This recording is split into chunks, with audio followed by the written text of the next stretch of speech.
Good evening, everyone. Welcome. My name is John Mack. I'm Director of Public Programs at the Chicago Council on Global Affairs. On behalf of the Council, I'm delighted to welcome you tonight.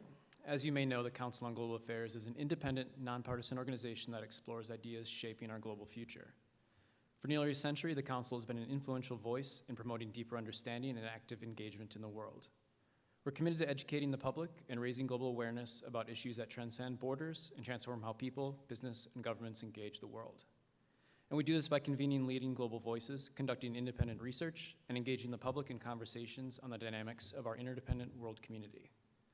We look forward to extending that mission and tradition this evening, and I'm pleased to welcome Mark Landler, the New York Times White House correspondent, our very special guest. Mr. Landler will share his up-close view on the preeminent influences that have shaped U.S. engagement in the world recently. He offers insights about, put simply, the distinct worldviews of President Obama and Hillary Clinton. These are ideas and issues he explores in depth in his new book, Alter Egos, Hillary Clinton, Barack Obama, and the Twilight Struggle Over American Power. We're delighted that following the program, Mark will be signing copies of his new book, which is available for purchase in the back from the bookseller. We're also pleased to be collaborating with the Institute of Politics on this evening's event, which is fitting to our organization's mutual interest in how policy, politics, and personalities can intersect to drive the direction of global affairs. As with all of our programs, the Council strives to encourage dialogue that deepens knowledge, provides insights, and raises a variety of perspectives. To that end, our sessions will always include questions from the audience so that you can raise specific issues that you would like to see addressed. Following Mark's remarks, I will return to the stage to moderate questions from the audience. And tonight, we're going to take that a step further by offering another opportunity for you to ask questions other than just in the room. We'll take questions via microphone, but also a new web-based social Q&A platform. So if you have an internet-enabled device, and I'm sure you probably do, please go to your browser and type in chi.cnf.io into the browser, and you will see an opportunity to ask your own questions. You can also go to our website. We have it on our homepage there. There's instructions on your bio. While you have your phone out, please also silence your phones if you wouldn't mind. Turning back to our featured guest, Mark Landler is here to discuss a very timely and critical topic. With Hillary Clinton as the presumptive Democratic nominee, many of us are wondering what a possible Clinton presidency will look like on the world stage, and also what sort of legacy Obama will leave behind. I look forward to hearing more from our speaker tonight, and to outline some of the experiences that have helped to shape his insights, I'll briefly outline his work. Mr. Mark Landler is a White House correspondent for the New York Times. He was a foreign correspondent for 10 years, and he also served as the editor-in-chief of The Hoya, and was a reporter and media editor at Business Week. Now, ladies and gentlemen, please welcome to the stage Mr. Mark Landler.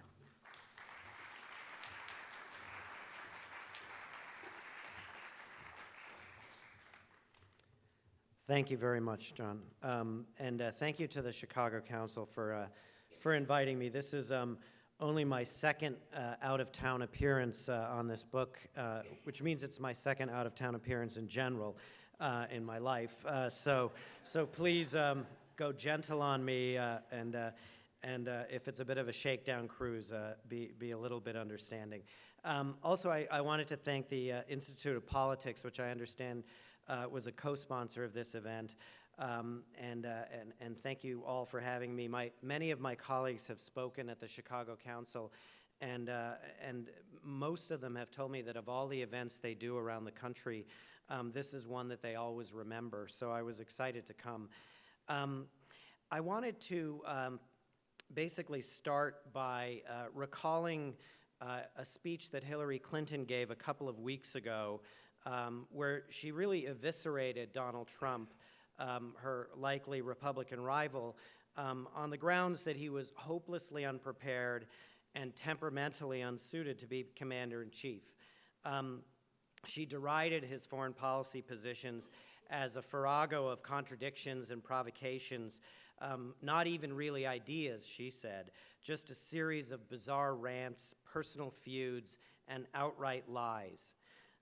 It was a very memorable speech, some say the best speech she's given to date in her presidential campaign, and perhaps even one of the handful of best speeches she's given in her public life.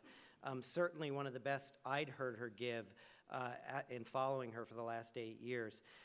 But what Clinton did not do in this speech was to lay out her foreign policy agenda. Her implication was that Donald Trump was so manifestly unqualified for the Oval Office that her own prescriptions for how to end the civil war in Syria or how to counter the aggression of Vladimir Putin were almost beside the point. The reaction from the crowd in San Diego that day, cheering, whooping, standing ovation, suggested that Clinton was right. She didn't yet need to offer a lengthy list of policy alternatives to Donald Trump. Her record as First Lady to President Bill Clinton, Senator from New York, and above all, as President Obama's Secretary of State, spoke for itself.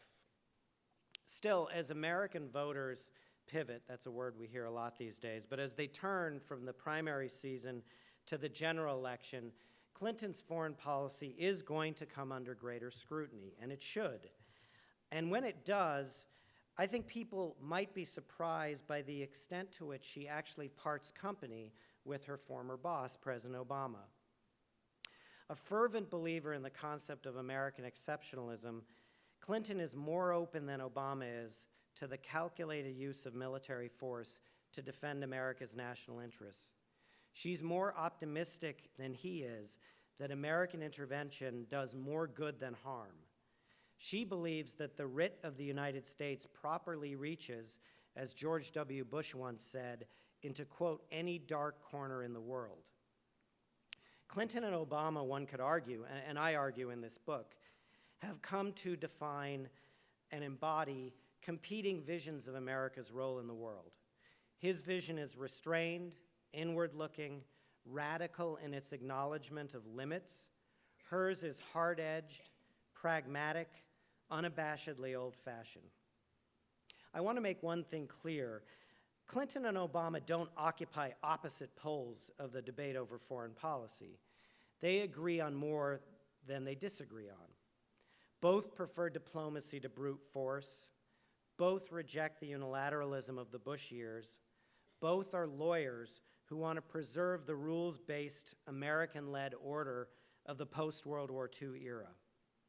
But as that order has begun to fracture in the past several years, they've shown very different instincts about how best to save it, how best to preserve it. I'd argue, parenthetically, that her principles will also put her starkly at odds with Donald Trump. If one picks through the bluster and the contradictions and the provocations in his public statements, there are some clear, even ominous warnings. He's threatened to withdraw American support for NATO. He's threatened to pull the U.S. nuclear security umbrella from over East Asia. He's spoken as recently as today about shunning the nation building of the Bush years. He doesn't seem to distinguish between nation building in the Bush years and the Obama years. I'd argue there's already a very big difference. But at any rate, it's a very different vision of America's role in the world, perhaps even a caricature. And yet there are some interesting echoes of President Obama in some of what Donald Trump is saying, which I'd be happy to talk about more during the Q&A. To understand where Clinton is coming, however, in her foreign policy, it's instructive to look back on the 4 years that she was a member of President Obama's cabinet. A couple of observations. One, she was loyal, disciplined, determined to be a team player. She rarely, if ever, showed daylight between herself and the president.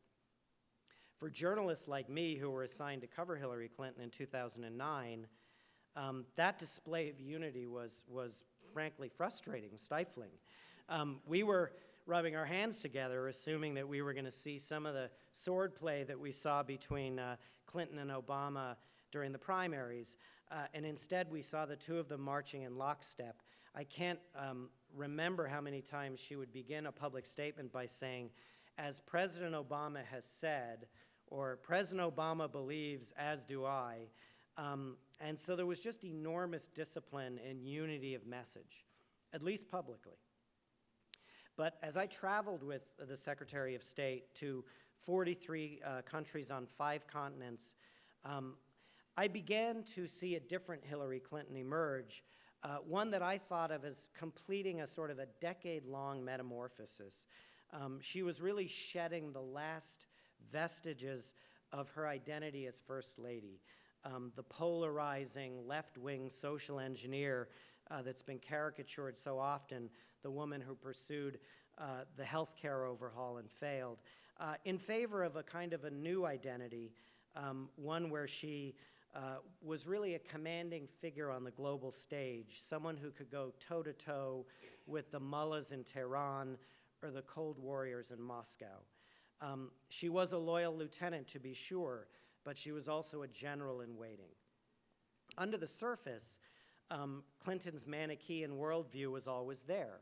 It turned up early in her first trip to the Middle East when she spoke to a room full of Arab foreign ministers.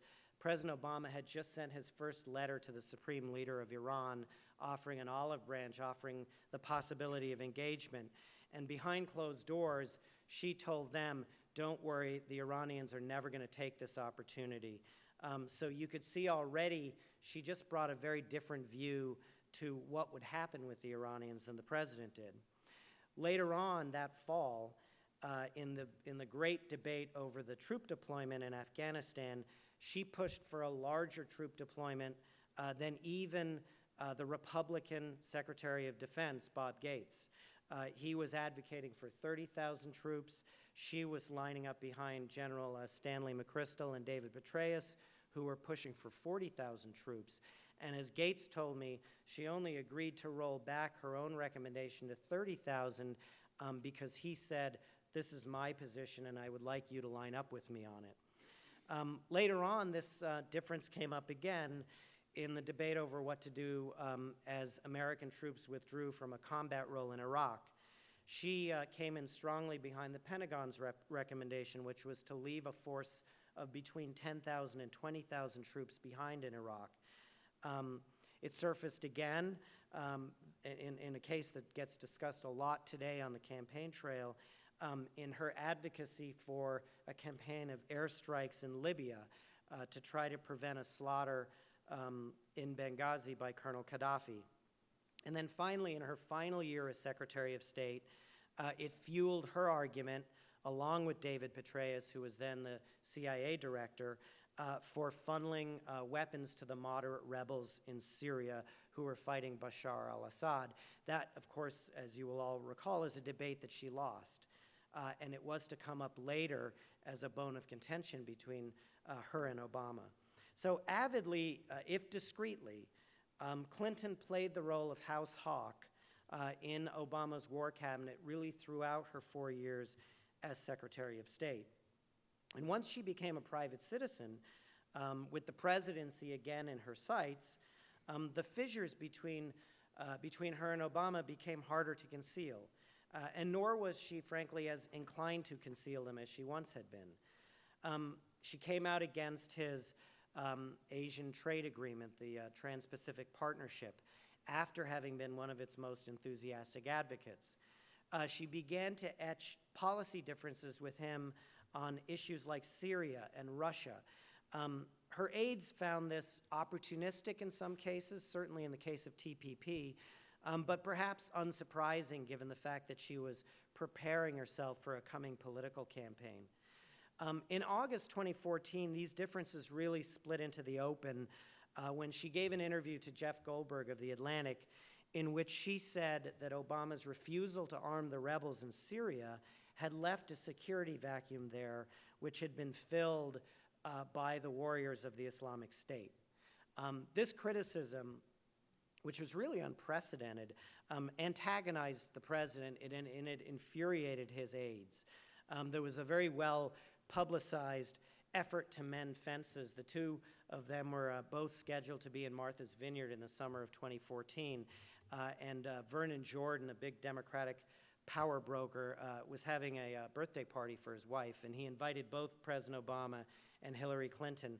This was about 4 or 5 days after Clinton's interview appeared, and the Clinton people put a statement out saying that the two of them were going to hug it out at this birthday party. Well, I interviewed 2 or 3 people who were at the birthday party. Clinton arrived after the president. They shook hands icily, sat 2 seats apart, and didn't speak for the rest of the evening. So there was not a rapprochement that night. There was definitely one later, but that night the feelings over this were still quite raw. Clinton's next big break with the president was over the issue of Russia. And there's a lot of history here.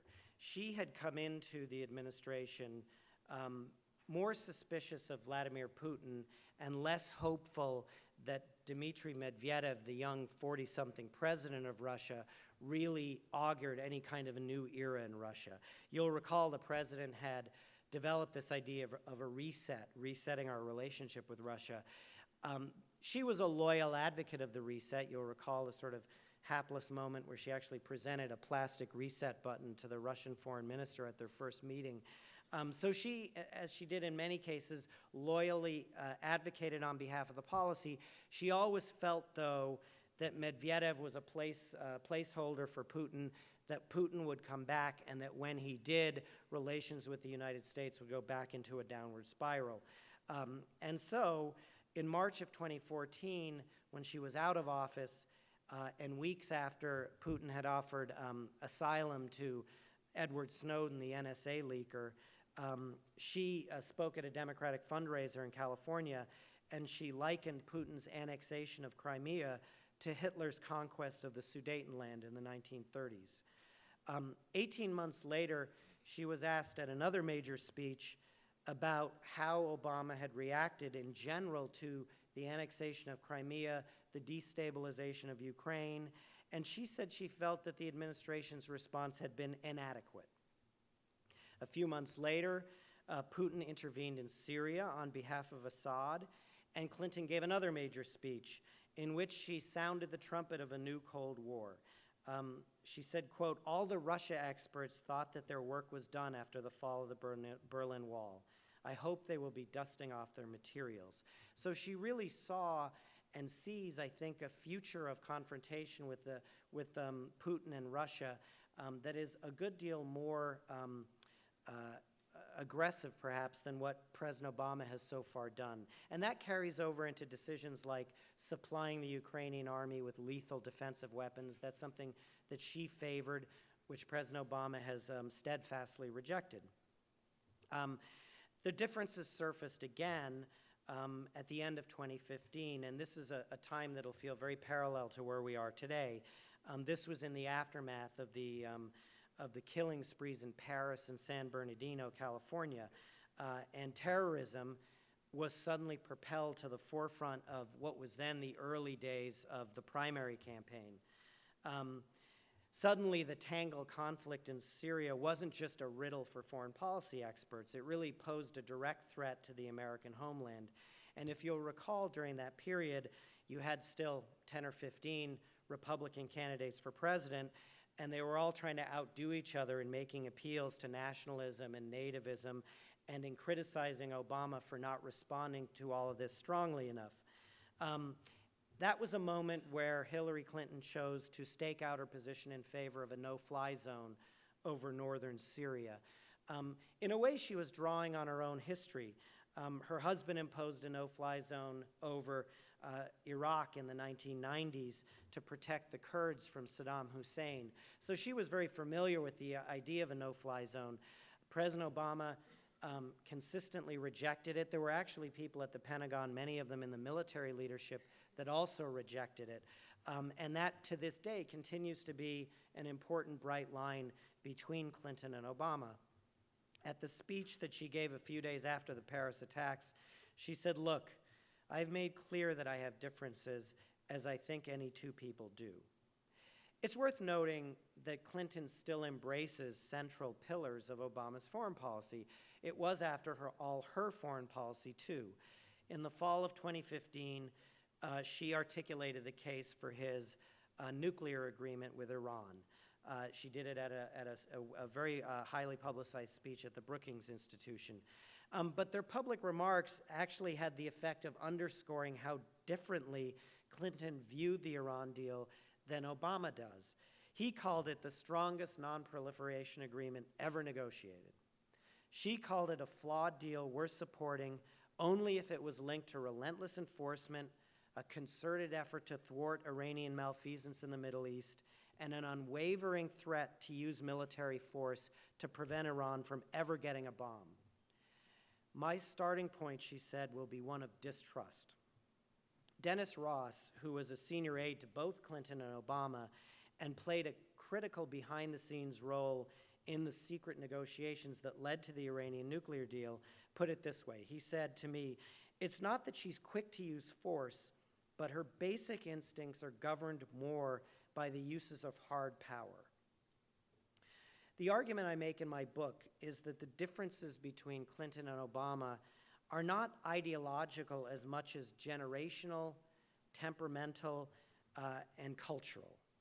She is a Midwesterner, a product of the Cold War, who came of age during the Vietnam era and watched as her husband articulated a new rationale for humanitarian intervention in the Balkans in the 1990s. She's also a woman aspiring to a job that's only been held by men.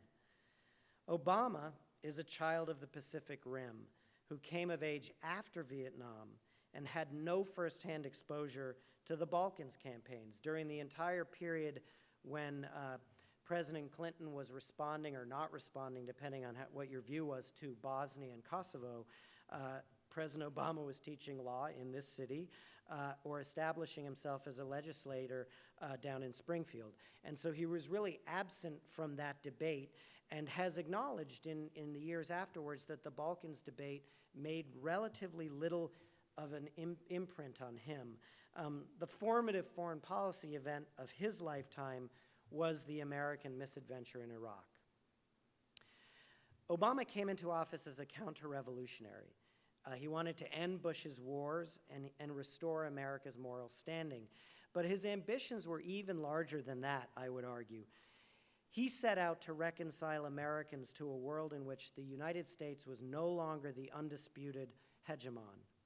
He shunned the triumphalist language of American exceptionalism. He declared that the nation's unique character lies not in its perfection, but in its unending struggle to live up to its ideals. He refused to be drawn into distant conflicts, with the much regretted exception of Libya. Clinton, I would argue, is much more conventional and more political. Her foreign policy is less a doctrine than a set of impulses that are grounded in cold calculation and what one of her aides calls, quote, a textbook view of American exceptionalism. She is at heart a situationalist. That's a kind of a jargony word. You won't find it in any dictionary, but a lot of people used it with me as I was reporting out this book. And by that I mean someone who reacts to problems piecemeal rather than trying to fit them into a larger doctrine. Her flexibility has led people to read different things into her foreign policy. Republicans, including Trump, accuse her of being an Obama retread. A vote for Hillary is a vote for Obama's third term. Obama's aides, his loyalists, complain that she's dramatized her divisions with the president on Syria and Russia for political reasons. Leslie Gelb of the Council on Foreign Relations has warned that she could end up enthralled to the same neoconservatives who led the United States into Iraq. And when I asked him how he would characterize Clinton's foreign policy, he told me she takes the position that leaves her the least vulnerable. These characteristics make her a ready warrior, but they also make her a cautious diplomat. Unlike most modern-day secretaries of state, Clinton kept her distance from peace negotiations between the Israelis and the Palestinians. She judged them to be an uphill climb and not worth the risk of alienating important constituencies, including Jewish voters at home. Obama made daring overtures to both Iran and Cuba. It's not clear to me that the United States would have achieved a breakthrough with either country, but especially with Iran, had Clinton been elected president in 2008 instead of Obama. One of the chapters in my book that I think has the most new news in it, if you will, has to do with the secret negotiations between the United States and Iran. And the argument I make in this chapter is that Clinton was actually very reluctant and needed to be pulled along. She wasn't opposed to it, but she was far more skeptical it was going to lead anywhere than either President Obama or John Kerry, who subsequently carried the negotiations through to a deal. Obama's statesmanship flows from a very different source than Clinton's. He tends to view adversaries like Iran, like Cuba, in terms of their grievances toward the United States. He's always asking, why do they feel the way they do about us? And what can we do to change that? Clinton tends to view adversaries more traditionally in terms of their interests. What are their interests? What are our interests? And then how can we guarantee that our interests are the ones that prevail? Dennis Ross, who gave me this analogy, pointed out that when you think of adversaries either as in terms of grievances or interests, it leads you in very different directions. One of the things I wanted to also say by way of a caveat is predicting how a Secretary of State will act as Commander-in-Chief is a very, it's at some level, it's a fool's errand. The last person who made this transition was James Buchanan in 1857. His presidency, which accelerated the slide toward the Civil War, was widely judged to be the greatest failure in the history of the United States by presidential scholars. So not a precedent that Hillary Clinton is eager to repeat. Certainly, if she were elected president, she would view the diplomatic stakes very differently than she did as Secretary of State. So perhaps she would lean more, take more risks. Militarily, she would face the same restraints that Obama did, not just at home for all the budgetary and political reasons, but overseas. The breakdown of the 20th century American order has made the world less amenable to any president's efforts to control things. Joe Nye, a very well-known Harvard political scientist, put it this way to me. He said, if you look at Obama and his rhetoric in 2008, you would have expected a transformational and maximalist president. He was going to ban nuclear weapons. He was going to repair relations with the Muslim world. We were going to have a reset with Russia. These were very ambitious goals, but he turned out to be a rather prudent retrencher. The pendulum, Nye said, is going to swing back somewhat now, and Hillary Clinton is probably going to be less of a retrencher. The question is how much leeway she'll have. I thought I'd end my remarks today by recounting a meeting I had with Jake Sullivan, who's Hillary Clinton's top policy advisor. And I think the story is very relevant to where we are in this moment today. I met him in the second Thursday of last December, 53 days before the Iowa caucuses, but only a few weeks after the Paris and San Bernardino attacks at Clinton's campaign headquarters in Brooklyn. And he was explaining to me how Clinton intended to shape her message for a presidential campaign that had suddenly become overwhelmed by concerns about national security.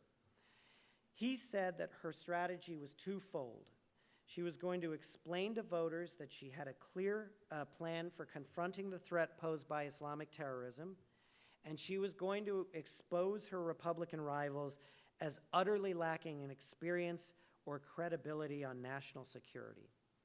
And the way Sullivan put it to me that day, he said, quote, "There is no doubt that Hillary Clinton's more muscular brand of American foreign policy is better matched to 2016 than it was to 2008. In a series of policy speeches all during last fall, Clinton reasserted her hawkish credentials. She said the U.S. should consider sending more special operations troops to Iraq than Obama had committed to help the Iraqis and the Kurds fight ISIS. She came out, as I said before, in favor of imposing a partial no-fly zone over Syria. And she described the threat posed by ISIS to Americans in starker terms than he did.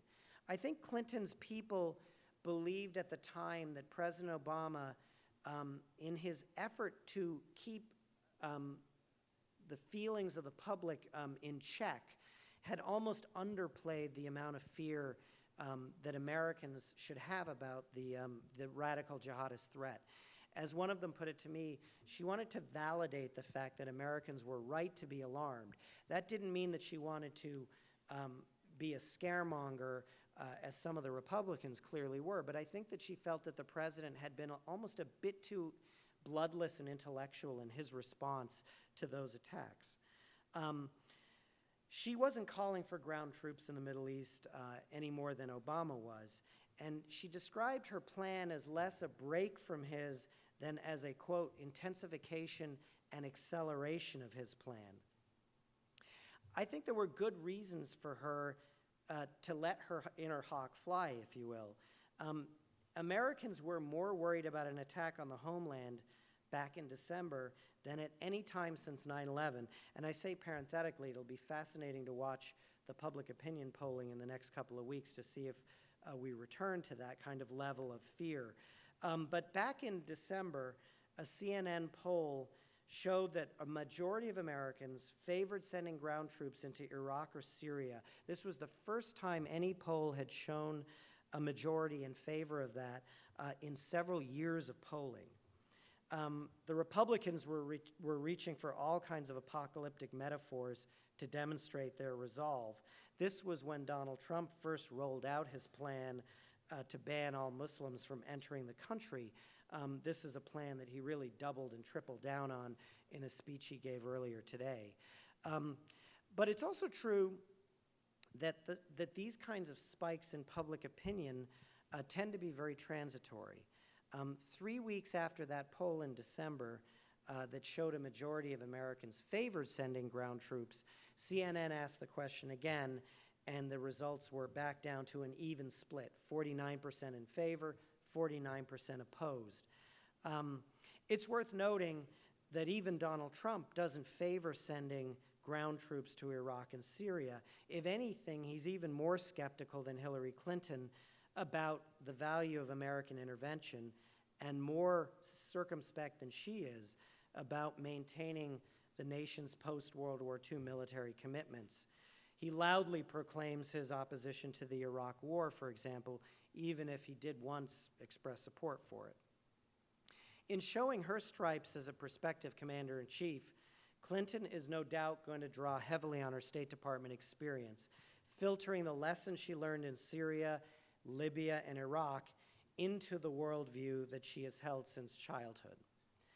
But how well her hawkish instincts match the country, I think, remains very much an open question. Americans are weary of war and remain very suspicious of foreign entanglements. And yet, at the same time, after the retrenchment of the Obama years, I think there's also evidence that Americans are equally dissatisfied with a portrait of their country as a spent force, managing its decline amid a world of rising powers, resurgent empires, and lethal new forces such as ISIS. If Obama's minimalist approach was a necessary reaction to the maximalist style of George W. Bush, then perhaps what Americans are yearning for is something in between, the kind of steel-belted pragmatism, if you will, that Clinton has spent a lifetime honing. And with that, I'd like to wrap up, and then I'd be very happy to take any and all of your questions. Thank you very much.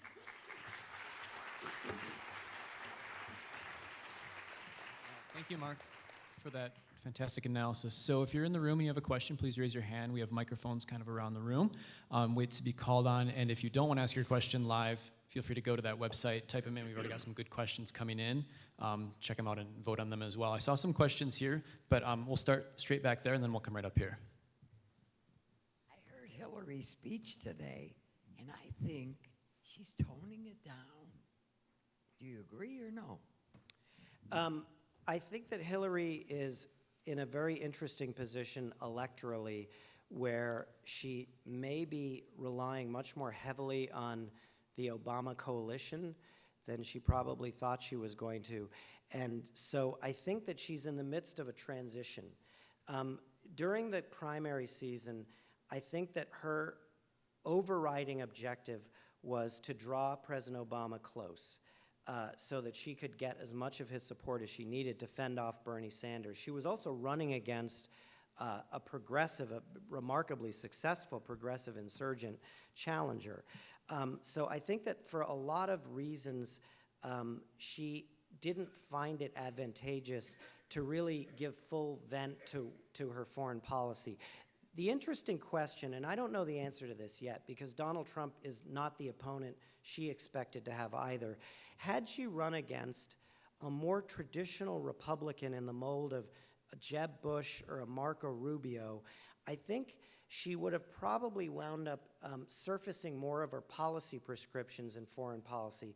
What Donald Trump actually may give her the opportunity to do is to frame her case much more on the level of character and temperament, which is why I thought it was interesting that in her major foreign policy speech a couple of weeks ago, she really didn't get into policy.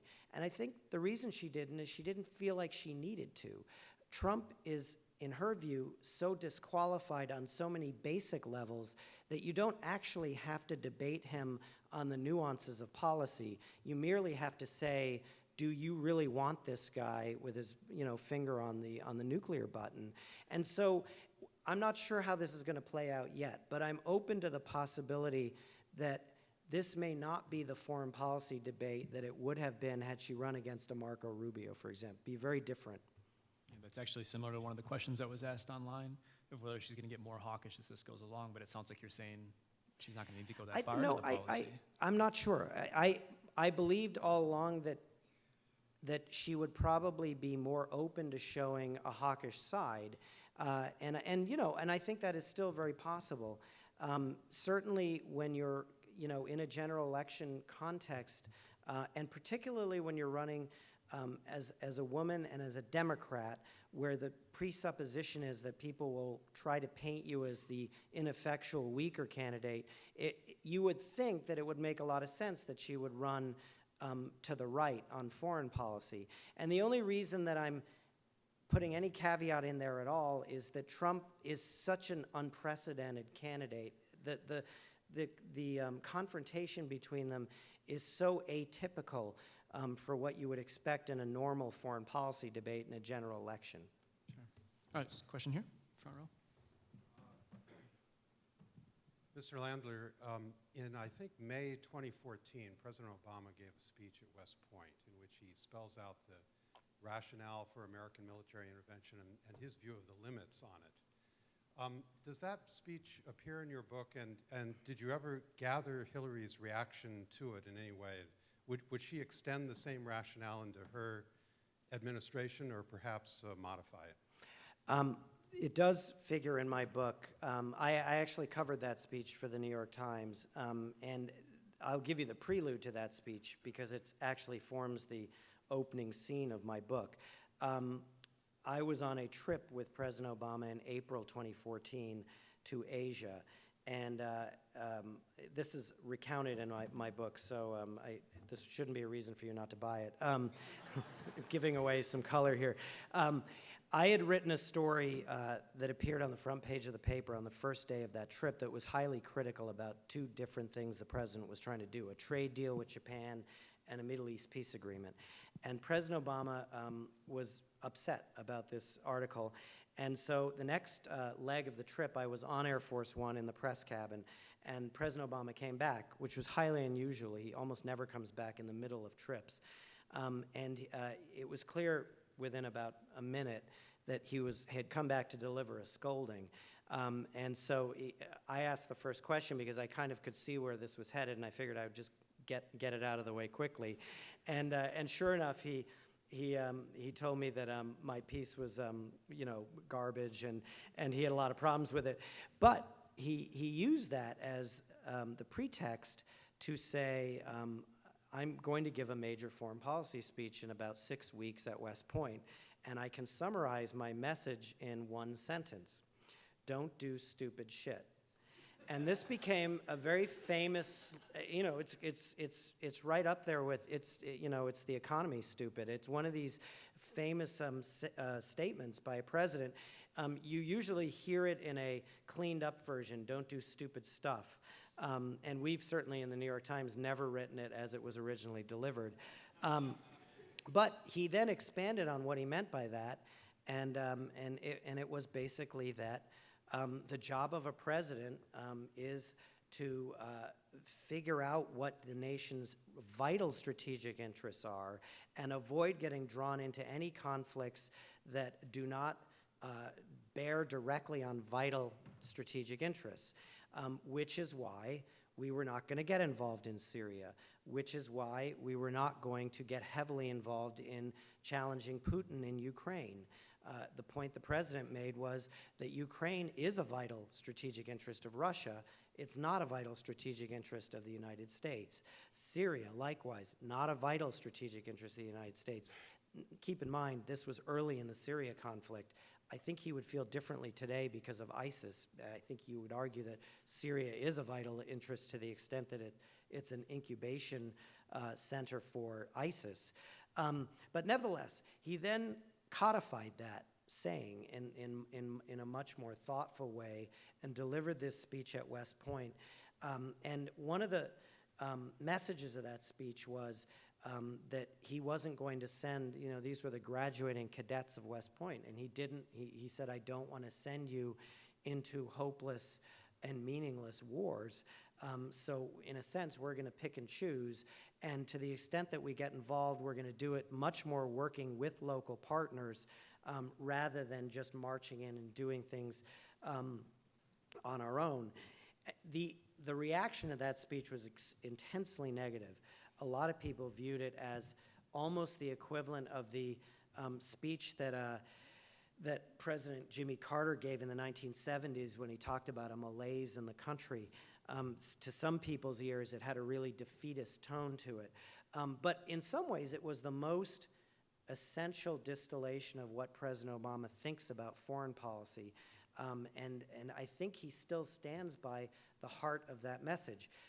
Now, to the second part of your question, I think Hillary Clinton would not embrace certainly the tone of that speech at all, because I think she would view it as ceding too much ground, defining American interests too narrowly, assuming failure when there's a greater odds of success. Where I think she would embrace it is maybe in some of the mechanics of it. She's a big believer in coalitions. So, if we're going to have a military operation in the Middle East, we need to have the Arab League on board. We need to have the Europeans on board. We need to do things with NATO. So to that extent, in the mechanics of what the president was laying out, I think she would embrace it. But in terms of the rhetoric and tone of that speech, I don't think she would ever give a speech like that. I just don't think it would be in her temperament or in how she views America's role in the world. Great. I feel like, yep, I saw a hand right over there. We'll go there and then here next. My question is, why would you say that a lot of people try to paint Obama as something along the lines of the surrender president and Clinton as just simply being an extension of that? Why do people paint him that way? Yes. Okay. Well, I think that the people who paint him that way are generally Republicans and other political opponents. Not all of them, by the way. There are some people in the Democratic foreign policy establishment that are very critical of him. And I think the reason they do is because they chose to interpret things the president did early on, like reaching out to the Islamic world, and acknowledging America's historic role in causing antagonism as apologizing. I mean, Donald Trump said it today again in his speech that the president had gone off on a worldwide apology tour. And I think it goes back to the point I made in my remarks about how President Obama is capable of looking at countries and putting himself, I think, a little more in their shoes and asking, if they have a grievance against the United States, what is the source of that grievance and how do we address it? That can very easily be portrayed as apologizing. I reject the idea that he apologized on any of these tours, and I went on several of them. And he certainly didn't apologize in Hiroshima a couple of weeks ago. But it is true that this president, probably more so than any of his predecessors, was willing to acknowledge America's role in history. For example, he acknowledged that the U.S. played a role in the plot to oust Mossadegh in the 1950s in Iran, which was a CIA plot, which left a residue of bitterness in Iran that still comes up today. That's something that the president openly acknowledged. I don't think that's apologizing, but I think it's reckoning with America's role in the world. But it's very much presented that way. I think Clinton temperamentally is less likely to be quite as open as the president in acknowledging America's role, in looking at these grievances and being sympathetic to them. As I said earlier, I don't think she thinks of the world quite the way the president does. So even if she were to continue many of the things in his foreign policy, I don't think you'd ever see her making the kind of trip that the president made that would even open her up to charges of being an apologist. Building off one of the points you just made there, our top question online right now is, what would Hillary's top foreign policy sort of projects be? Where would it differentiate and what would she prioritize? Well, I think that the campaign against ISIS has to be number one, just because it's such an enormous domestic issue now. So to that extent, I don't think we're looking at a sharp change in policy. In terms of the longer run, I mean, I think there's a couple areas where I could see Clinton putting even greater emphasis than the president. One is in Asia. The president has put a lot of emphasis in Asia. The Asian pivot is something that I think he would claim as a centerpiece. But she was really the person who championed that policy in the State Department. Her people really conceived it, and she was the early advocate of it. People sort of forget, but in the early days of the presidency, Obama was so overwhelmed dealing with the financial crisis that he really didn't get to travel as much, and certainly not as much to Asia as he would have liked. So in those early years, she really grabbed that terrain and made it her own. And I think you could see her continue to push that very hard as president, perhaps even in a more visible way than he has. Excellent. All right, I have a question right here still. Great, and then we'll come over here next. Is there any way to discern a difference in the relative weight that Clinton and Obama give multinational corporate interests, and how that might help define their differences? And you can throw Trump into that answer too, if you want, if you dare. That's a very good question. I think my instinctive response is that she would weight them somewhat more than him, probably in part because she's had more time dealing with corporations through the Clinton Foundation, among other places, and through the work of her husband. I know that when I followed her as a reporter on the State Department beat, she was always very good about advocating on behalf of corporations in foreign countries. She also worked with corporations as Secretary of State in some fairly unorthodox ways. One of the things I talk about in this book is how she raised $65 million to build the U.S. pavilion at the Shanghai World's Fair, all from major corporations, Chevron, Johnson & Johnson, others. So she's got I think she's just has more of an affinity for dealing with corporate executives. President Obama never did. And has never been viewed particularly as a friend of industry. Certainly not a friend of finance. And of course, the rap on her is she's far too friendly with finance. I think, to say about Donald Trump, my feeling would be that he'd be far more inclined to weigh corporate interests. Just because if you think about and listen to the way he talks about foreign affairs, it's almost exclusively in the context of economic ties and trade deals. I mean, one of the things that's remarkable about Donald Trump is the extent to which his foreign policy is really foreign economic policy. So I think he'd be much more driven by corporate interests than either of the two of them, but she somewhat more than Obama. All right, we had a question here I thought I saw. Oh, Jerry? Sure, it's coming.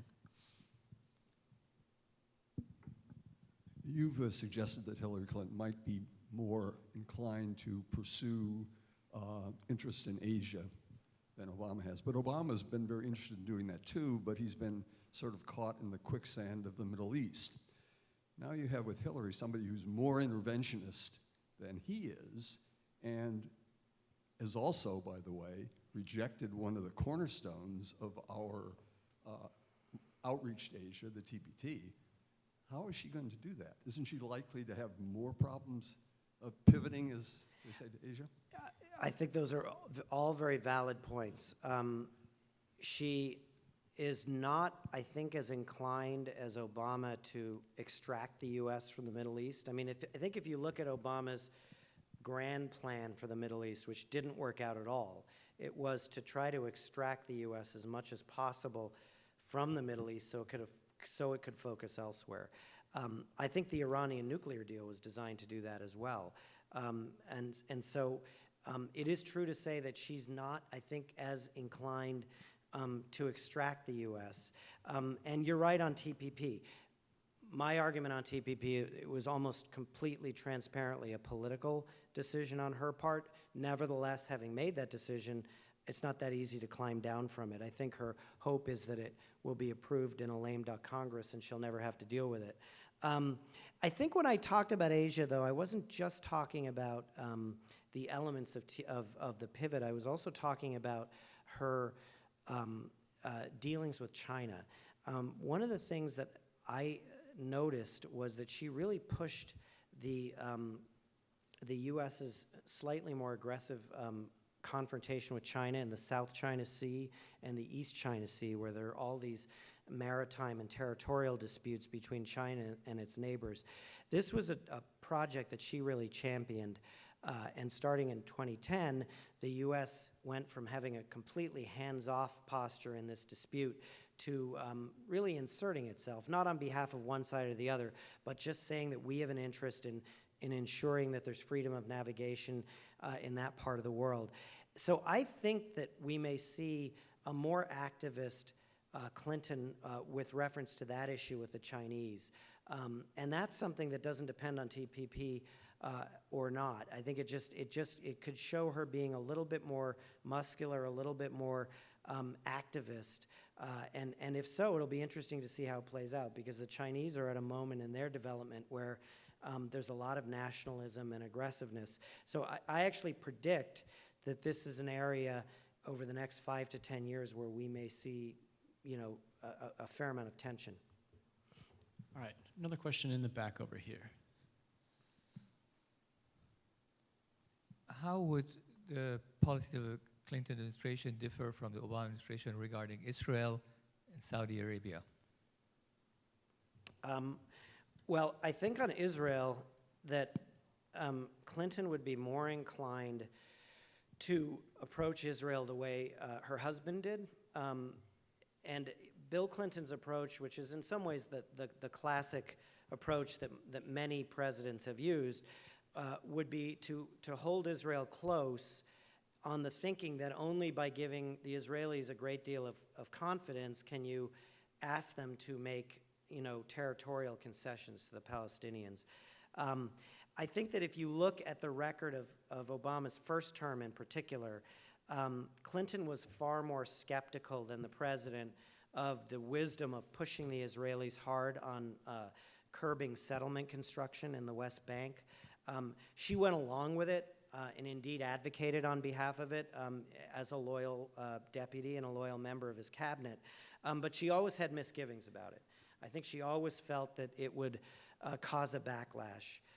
And I don't think she was surprised when it did, and when the relationship between Benjamin Netanyahu and President Obama deteriorated as badly as it did.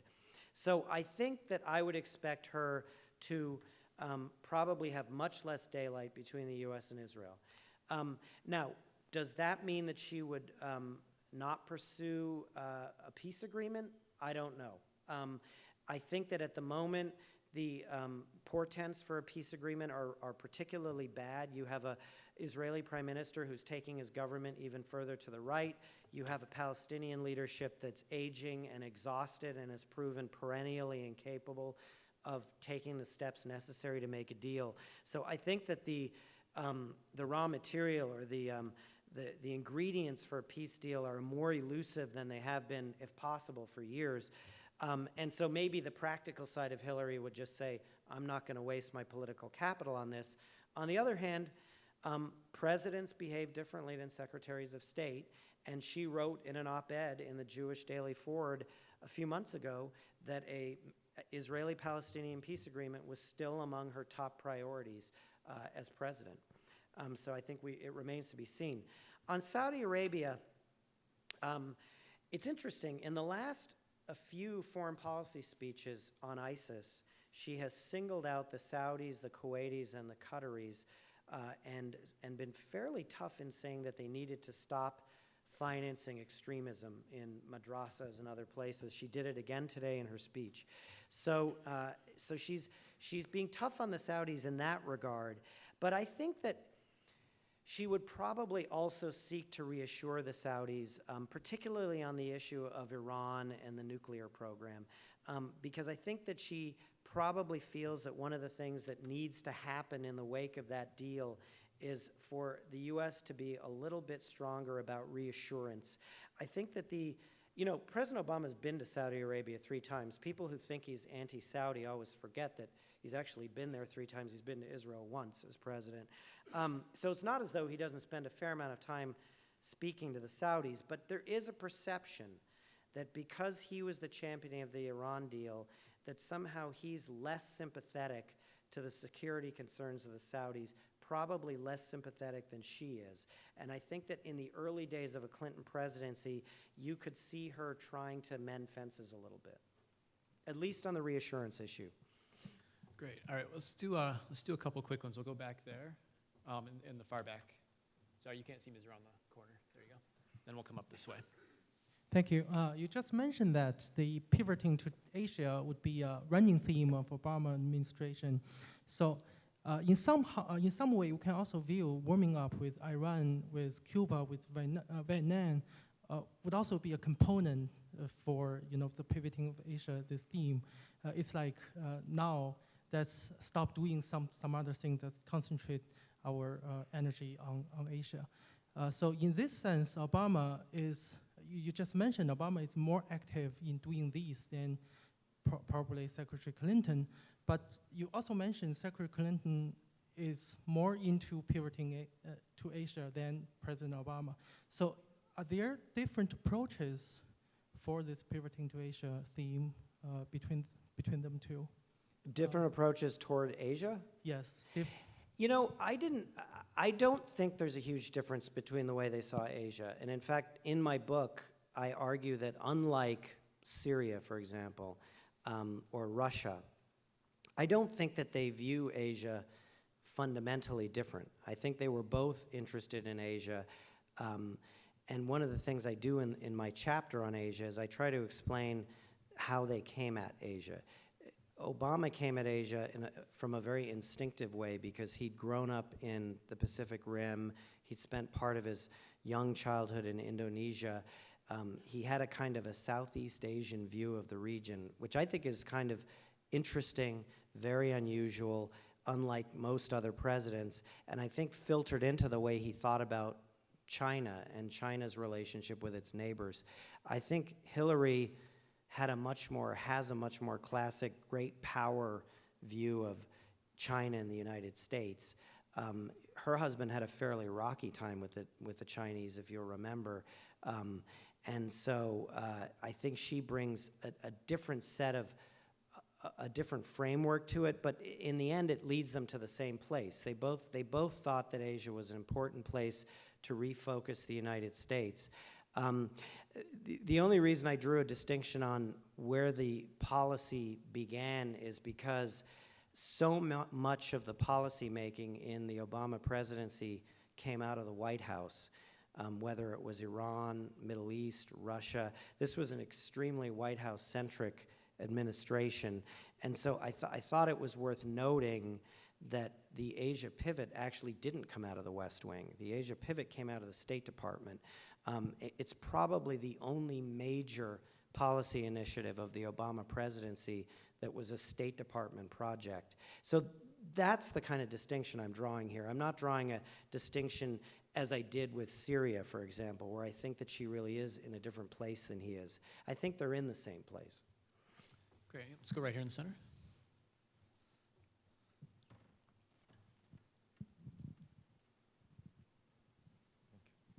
how is she going to deal with the North Korean nuclear issues? I think that, first of all, I think North Korea policy will be a very interesting thing to watch early in the administration, because I think there's a sense that the policy that we've had up until now, which is a sort of a steady tightening of sanctions and no diplomacy whatsoever, is not really working that well anymore. I mean, the North Koreans continue to test missiles. They continue to work on miniaturizing nuclear weapons, and there just seems to be a sense that economic pressure alone is not curbing their ambitions. So I think there's going to be a major policy review. I mean, you'd expect there would. There'll be a major policy review of everything. What's kind of difficult is it's hard to know what the right answer is when you're dealing with a regime that's clearly that divorced from reason. And I don't expect that she's going to, or that she would undertake some dramatic reversal of the policy. It was kind of interesting, about 3 weeks ago, Donald Trump said, I'd meet with Kim Jong-un. He was asked whether he'd meet with Kim Jong-un, and he said he sure, I would meet with him. And it actually put her in an odd spot, because it almost had this odd echo of 2008 when Obama said he'd meet with, our adversaries without preconditions, and she had to say, wait a minute, that's naive. In this case, no one took Trump all that seriously. But it did raise the question of, well, what would you do about North Korea?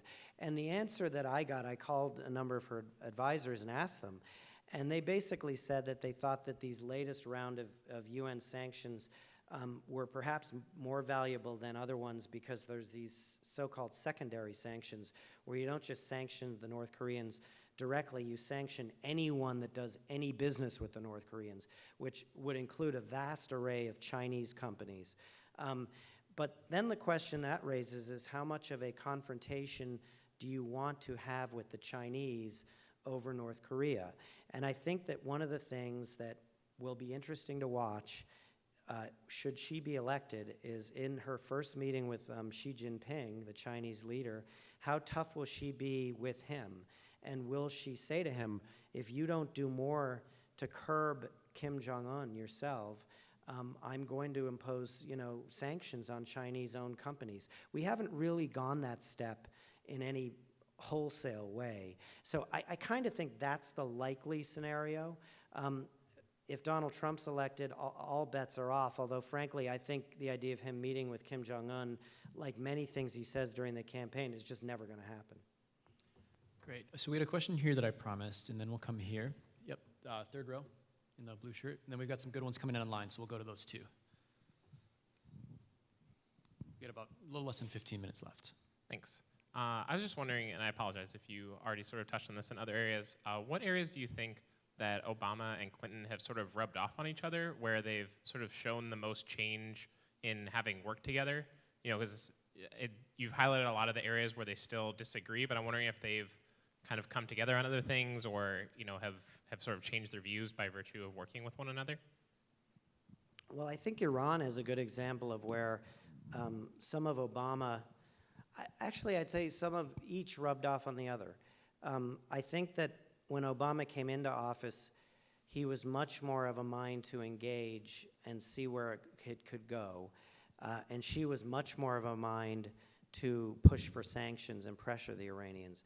And I think that each of them influenced the other. I think that her toughness began to be reflected in how he viewed the Iranians. And I think that his steadfast commitment to trying for a diplomatic opening actually made an impact on her, and she grew to see the value in that, perhaps more than she did during the campaign in 2008.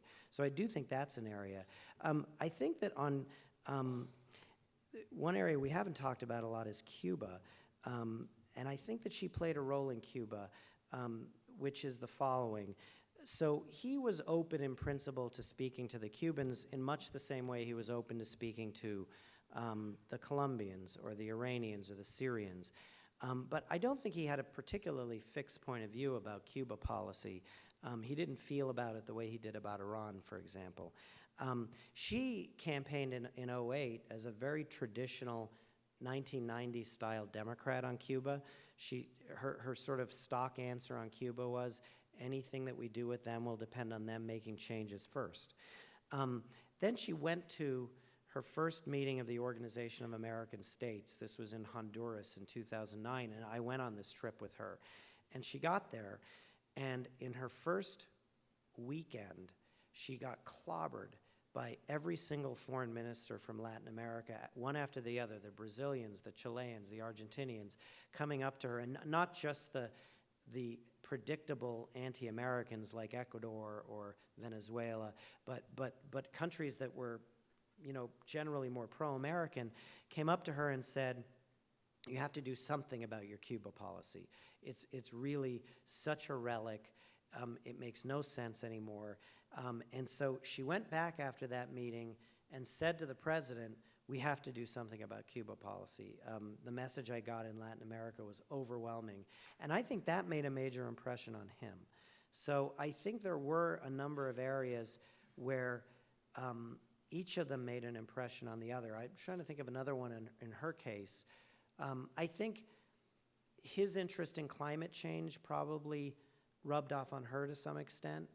And I think that he grew to respect the issues that she cared about. We haven't talked at all about development and gender issues, which were huge topics for her at the State Department. And I think, particularly on development, I think he grew to respect and understand the importance of that much more than he would have otherwise. So I do think there was definitely areas where they impacted the other. Okay, we'll come to the second row in just 1 second. But you just touched on how she ran in 2008 as sort of a 90s style Democrat. Top questions, getting tons of votes. Could you juxtapose Hillary versus her president's sort of foreign policy agenda? Hillary versus Bill's. Oh, yeah. Well, I think that in some ways very similar to the extent that Bill Clinton was, after all, the president who popularized the phrase indispensable nation. And I think that, it's both predictable and understandable that her primary influence as a foreign policy thinker is going to be her husband. And I think that is the role he's played. That said, it's one of the things I do in this book is I look back at the Clinton presidency and find some interesting places where I think Hillary exerted some influence. There's quite a lot of evidence that she pushed him on both Bosnia and Kosovo.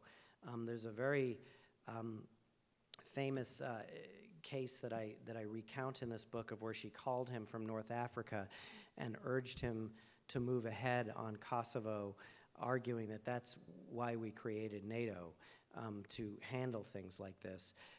And likewise, there's an interesting anecdote that I recount on the issue of Iraq and WMD, where she's flying back from Israel on Air Force One with her husband. They've just been to Israel and met with both Arafat and I guess it was Yitzhak Rabin. No, it was Netanyahu. He was the prime minister at the time.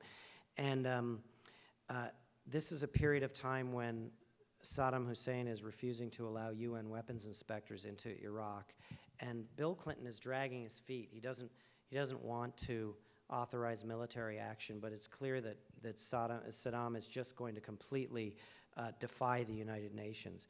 And so Hillary's sitting in the conference room on the plane listening to Bill Clinton debate this issue with Sandy Berger, his then national security advisor, and another senior advisor. And both these guys are saying to the president, listen, if you don't do something, it's not going to look good. We probably need to do something. And Bill Clinton is sounding very reluctant. And finally, he sort of makes no decision. He's exhausted. He leaves the office to go up to his cabin to sleep. And Hillary's been leafing through a magazine during this whole conversation. And she looks up and says, "Don't let him off the hook." And they both look over at her, not realizing that she was listening to every single word. But basically, the message was that she didn't want Bill Clinton to try to wiggle out of responding forcefully to Saddam Hussein. And sure enough, they land in Washington, and within a couple of days, he authorizes a major military operation, which is in fact in some ways the precursor to the Iraq War. So I think that they both influence each other, but I guess the one difference I would probably draw between their two presidencies, which may be a function of the time that they each would serve in as opposed to how they view the world, is that Bill Clinton his presidency was all about the forces of globalization, and some of his major achievements were in the realm of economics and trade deals. I think that Hillary Clinton will have the misfortune or fortune of, if she's elected, of serving during a period of much greater security challenges, whether it's Putin, the Chinese, or ISIS. I think that her presidency would just likely be much more consumed with these kind of roiling security challenges, whereas his presidency, which was a comparatively tranquil period on the security front, not completely, but comparatively, a lot more emphasis during that time was on sort of economic trade, statecraft and trade deals and things like that. Great. All right, we're running short on time. Avi, we'll come to you. Ma'am, did you still have your question? No? Okay. We'll go to Avi here, and then we'll come over here. Thank you very much for your analysis. You mentioned two items concerning the Middle East. One, that the Obama policy was to minimize intervention in Syria, in other places. And you also mentioned that Clinton's major challenge, if she's become president, will be ISIS. If she were going to recruit you, based on your experience with her, what should she do in the Middle East to really take care of those kind of things? And second question, you mentioned a lot Dennis Ross as being one of the top advisors, and he's done great work over the years, but he's also been around for 16 years under two presidents on the thing. Does she have people that can help her in the Middle East policy? Well, I think you're getting at an interesting question there, and it's the easier one to answer since the first one's a killer. What should she do? But you raise a valid point. Middle East expertise in Washington, it's a pretty well, they're a very familiar cast of characters. Dennis Ross has really worked for something like 4 or 5 presidents, not just 2. And his cohort of advisors are all equally well-traveled. And there's a valid question as to where you get fresh ideas and new ideas. And, interestingly, when President Obama came in and named George Mitchell, by no means a new face, but a less familiar face for Middle East peacemaking, one of the things that I think the president hoped for was that he would bring a different perspective, and it wouldn't just be a reversion to things that we've tried, dozens of times in the past and which haven't worked. And President Obama has alluded to this most recently in this interview he had with Jeff Goldberg in The Atlantic, where he talks about the foreign policy establishment. And this whole question of, are we taking our foreign policy advice from the same tired group of experts that have gotten us into the last half dozen messes? And if so, shouldn't we be listening to new people? I think that that's absolutely valid. But I think the problem is every time we sit around and ask ourselves, who are these brilliant new people? It's hard to find people who are both extremely wise and knowledgeable and haven't been involved or bring a truly new way of thinking. Those people must exist, and it's her challenge to find them. I think that the danger with someone like Hillary Clinton, who's been in national politics for as long as she has, is that maybe the inclination is to go with people you know well and you trust. Obama didn't have that. When Obama came in, he had no connection to the Democratic establishment, and in fact, his whole campaign, in a way, was a repudiation of the establishment. So he could come in and kind of have a clean sheet. When she comes in, she will know every single person whose name appears on a sheet of paper in front of her, not just from her time as Secretary of State, but from her husband's presidency. And so I think that the challenge for her will be even greater to look outside that small circle of foreign policy establishment and the usual names.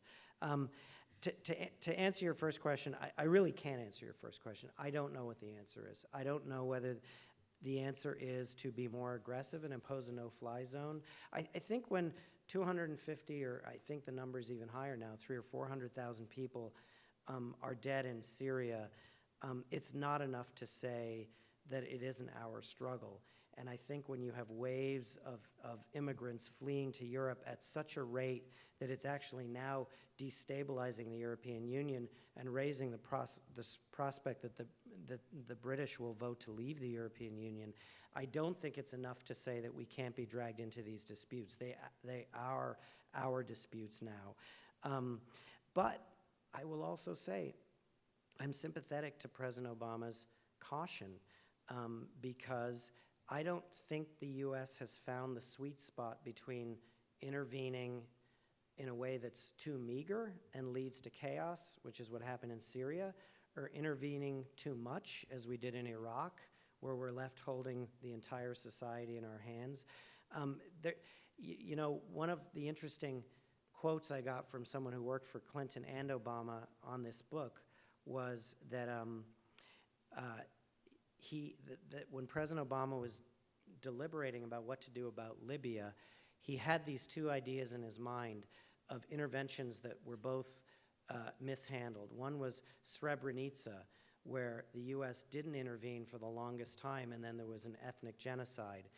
The other example was Iraq, where we went in unilaterally and brought catastrophe on ourselves.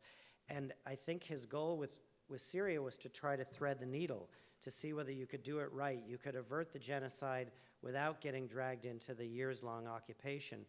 And still it didn't work. It went wrong spectacularly in another way. And so, you know, the lesson is not an easy one, because just splitting the difference isn't good enough either. And I'm not sure any American policymaker from any party has really solved the riddle of how you intervene in a foreign conflict in a way that brings about the results you want without leaving some kind of a nasty hangover. Okay, we are basically out of time, but we want to do two quick ones. We promised you, do you still have your question there? Okay, we'll keep the answers really short, and then one more from online. Okay. Thanks. My question has to do with the politics that have emerged around this concept of radical Islam. And I understand that George Bush was also reluctant to use this phrase, and I wanted to know what's the history of the whole, you know, concept of not using the phrase radical Islam, and if there's any, you know, serious thinking behind it, and what that is, and if you've talked to President Obama about that. I'm not I'm not a complete expert on this, so I'll give you my, you know, my best sense of it is that using the phrase radical Islam is viewed as A, villainizing an entire religion, and B, making an enemy of the majority Muslim countries that you need to work with in terms of intelligence sharing and other cooperation to try to stem foreign fighters, to break, you know, to crack plots, to do all the kinds of things you need to do. I know that was really the thinking behind the Bush administration's refusal to use that phrase, that you would end up antagonizing the very countries you need to work with. And I think that the Clinton, the Obama and administration and Hillary Clinton very much subscribe to that. I will note, it's of interest just this morning, that Hillary said on the Today Show that I don't mind calling it radical jihadism or radical Islamism. What you call it is less important than how you deal with it. So she seemed to be saying that we're getting caught up in a bit of a semantic debate here. And I wondered whether by doing that she was, you know, I think what she was trying to do is take that whole issue off the table, because Trump is turning it into this enormous rallying cry, obviously.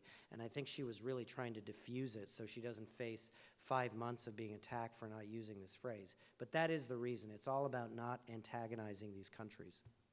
All right, last question is the top one from the online questionnaire. Is Clinton's foreign policy experience an asset or a liability in the general election?